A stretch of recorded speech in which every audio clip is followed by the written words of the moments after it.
Game face on when I chase like that. Yeah, I play so strong with a knife in the back. I'ma swing home run like a baseball bat. Gonna see me rise, you can hate on that. I don't play both sides, doing me no cap. I'm a ride or die for my dreams on tap. I'ma fly real high, you ain't see me stack. So, Project Veritas, and I'm not going to record the whole video this way, this is just an introduction, but lately we've seen a lot of really good videos coming from these guys. They do sting operations, that kind of thing, undercover journalism, and they did one recently with some guy who worked for Pfizer, and he was talking about some dodgy things that they've been doing at the company, or considering doing maybe. I'll show you some highlights of it, and then we'll cut back. Pfizer ultimately is thinking about mutating COVID? Well, that is not what we say to the public. No, don't tell anyone this. You gotta publish, don't tell anyone. You gotta publish, don't tell anyone. We're exploring, like, now, you know how the virus keeps mutating? Yeah. Well, one of the things we're exploring is, like, why don't we just mutate it ourselves so we could create undoubtedly develop new vaccines, right? So we have to do that. If we're gonna do that, though, there's a risk of, like, as you could imagine, no one wants to be having a pharma company mutating viruses. Be, like, very controlled to make sure that this virus that you mutate doesn't create something that, like, you know, goes everywhere. Something crazy. Is the way that the virus started and moving on. To be honest, like, it makes no sense if this virus popped out of nowhere. Like, yeah, I know. Meet Jordan Tristan Walker, a director of... So the video goes on. He brags about how this is going to be a cash cow, how it's going to keep the company Pfizer going financially for years. He brags about what's called regulatory capture, where they've basically got the government in their pockets, and vice versa, that the two are really kind of intertwined. It doesn't matter what they do, they can get away with it. They've got all the authority that they need. But then they confronted the guy after this video went viral, and, well, I'll show you a bit of that. Hey there, is this seat taken? You work for Pfizer. My question for you is, why does Pfizer want to hide from the public the fact that they're mutating the COVID viruses? is this real life? I'm literally a liar. I was trying to impress a person on a date by lying. This is absurd. Please don't touch me. Well, this is not, by the way, Why are you doing don't this? tell anybody. This is someone who's just working at a company to literally help the public. You f***ed up. You really did. Please bring the cops as soon as possible. I'm really very unsafe.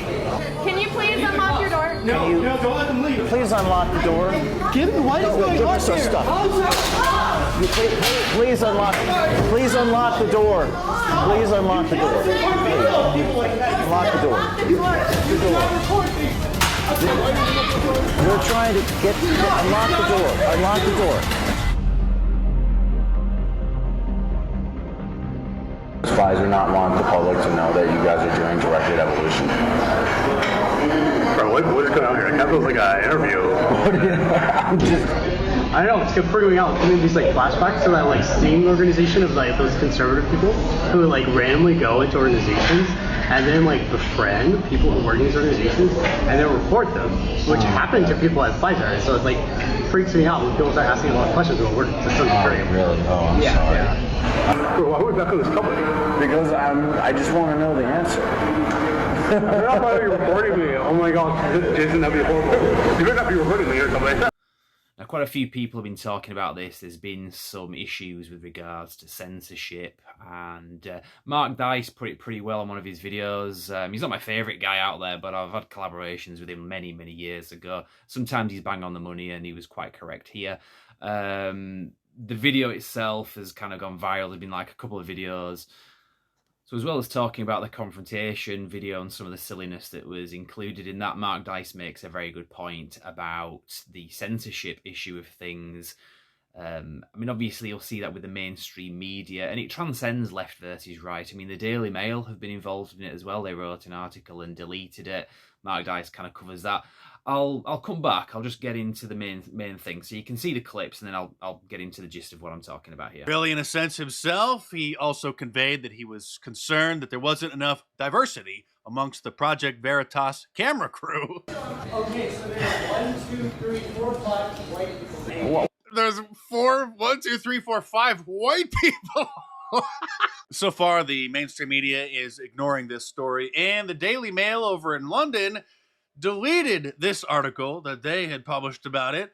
Why don't we just mutate it ourselves? Director of Research at Pfizer reveals in undercover footage So there you have it. This is a classic story of something where we've had a video, it's been worthy of seeing, but it's been buried and it's been eventually deleted on at least one platform so far. So, as I say, I've talked a lot about physical media on the past in this channel, so with this story as a typical example of the importance of it, let's get into this.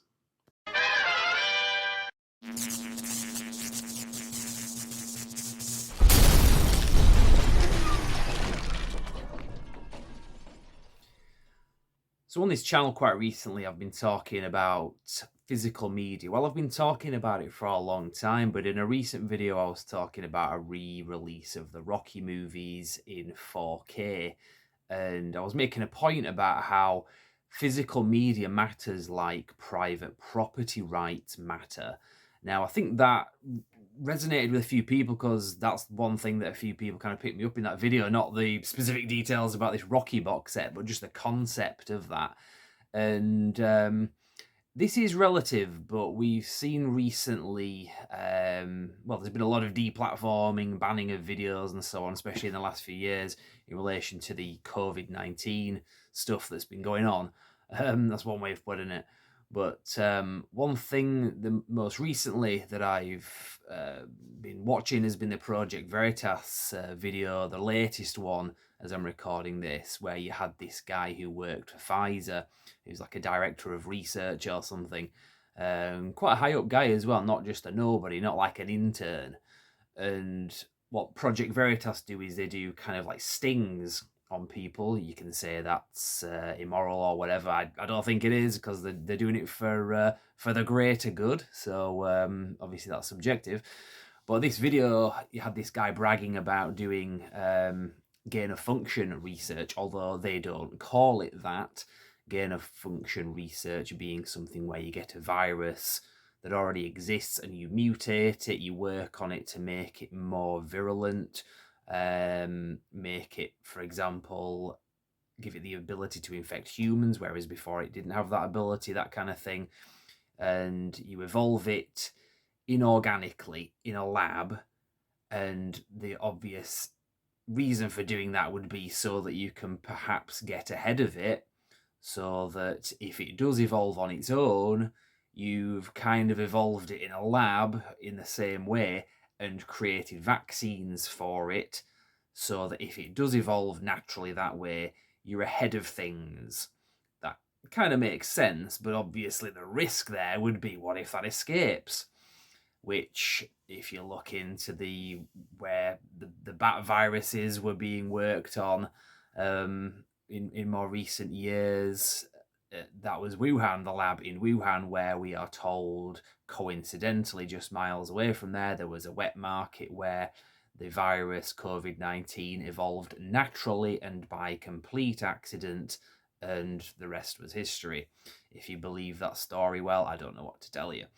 Anyway, so there's been a lot of talk about that. People like Dr. Fauci have been grilled in Congress. They've sworn under oath that they aren't doing that kind of research. That's a whole nother thing that you should look into. If you don't know anything about this, seriously, look that up. Gain of function research. Well, they got this guy anyway that worked for Pfizer, admitting in private, but they had hidden cameras on him, on a date where it was a sting operation. The other person on the date was in on this, filming him in secret, where he's bragging about the company Pfizer doing this, whether or not they're actually doing it, but we've talked about doing it. Yeah, I'll give you a clue. They're very most likely doing it, if they've not already done so. You probably shouldn't tell you. You probably shouldn't tell you. Okay, bro. So the way it would work is like we put them in the virus in these monkeys. Okay. And then we successively like cause them to keep infecting each other. And we collect serial samples from them, and then the ones that are more infectious, like the virus, we'll put them in another monkey and you just constantly actively mutate it. That's one way. Okay. Or you can even do like directed like simulation, which like we should not prefer.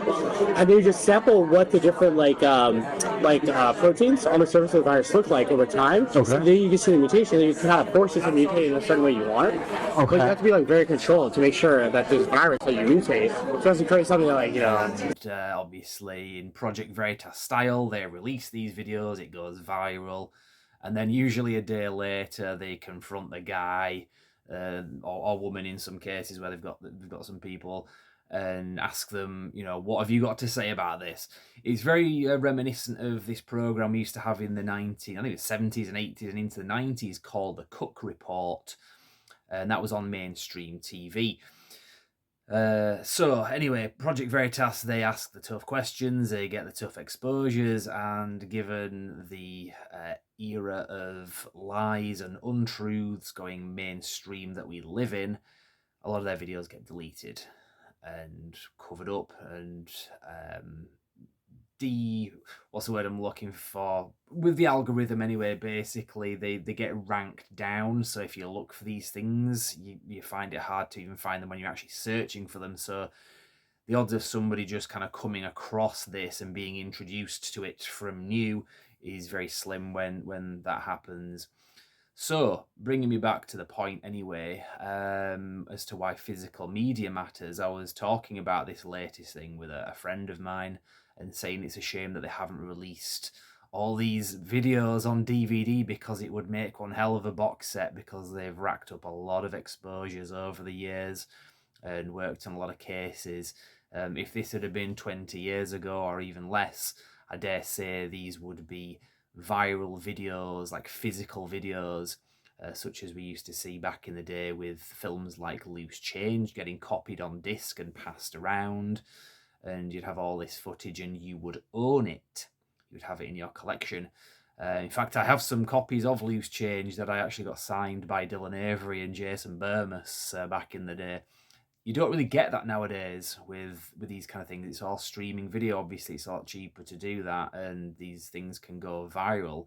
But it would be nice to have that backup, to have these things on DVD, because with this latest video, it got deleted by YouTube, the main one anyway, as it stands now anyway. Now, there's enough clips of this out there, you can still find it. It's not completely gone down the memory hole. Luckily, we haven't advanced that heavily into George Orwell's 1984 yet. But as far as the main video, if I was going to send anybody this video, I would have sent them the YouTube link, just because it's the most easily accessible to people. If this was on a platform such as Rumble or whatever, I could send that on, but people might not click it.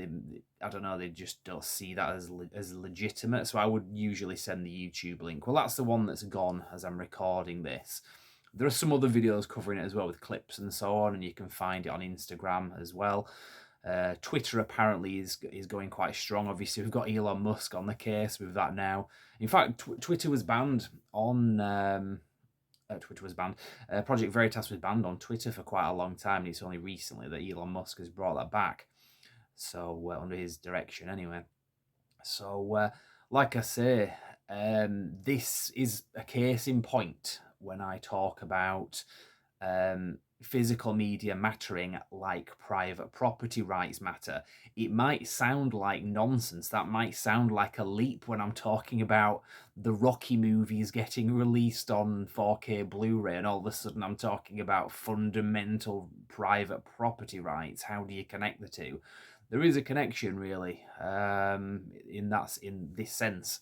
We do see movies on streaming that have been censored and re-edited. Some things, TV shows, for example, will have entire episodes removed from the library because in the new era of intersectional woke ideology, racial Marxism, as I call it, it's not always race-based, but that's one avenue.